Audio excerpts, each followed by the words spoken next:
One Nation is scrambling to clarify its migration targets after a new MP said they would be in line with Labor's plan. But an expert has slammed the entire migration debate, warning politicians are focusing on the wrong issue.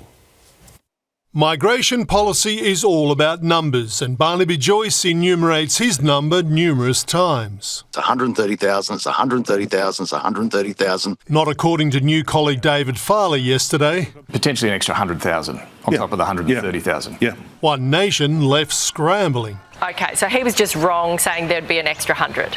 There's not going to be an extra 100 on top of that, no. One Nation now changing what the 130,000 figure represents. Its policy says it's total visas, but Pauline Hanson today says it's now a net migration figure, the number of people coming to Australia minus those leaving, a very different measure. On migration, the one thing you think they could be consistent on, they're certainly not. They've got to make up their minds where they sit on all of this. They're all over the shop. Setting up three competing net overseas migration targets. Labor 245,000 this year, 225,000 next. One Nation 130,000 and the Coalition below 200,000 based on available housing. We'd expect it to be substantially below 200,000, substantially below.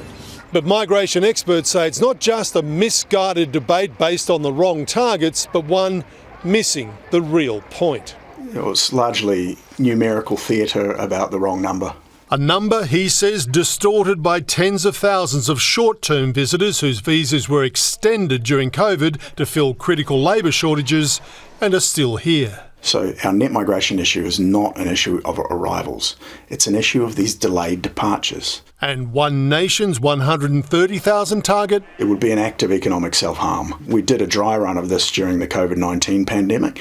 It was an unmitigated disaster. The real issue, he says, is the more than 2 million people who've become permanent temporary migrants, left in legal limbo without full rights, often exploited. That's the conversation we should be having. But we're not. The government still hasn't released its updated migration policy after Home Affairs Minister Tony Burke's false start a couple of weeks ago.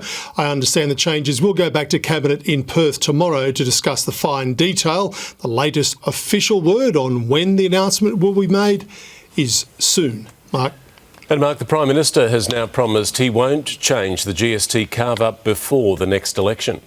Yeah, a common ritual for all PMs visiting Western Australia, as Anthony Albanese is tonight, vowing to leave the generous 75 cent in the dollar floor for WA unchanged while he remains in office, despite the Productivity Commission labelling the Morrison-era deal a costly mistake and other premiers slamming the carve-up as cooked, something they'll no doubt discuss at a National Cabinet meeting on Wednesday.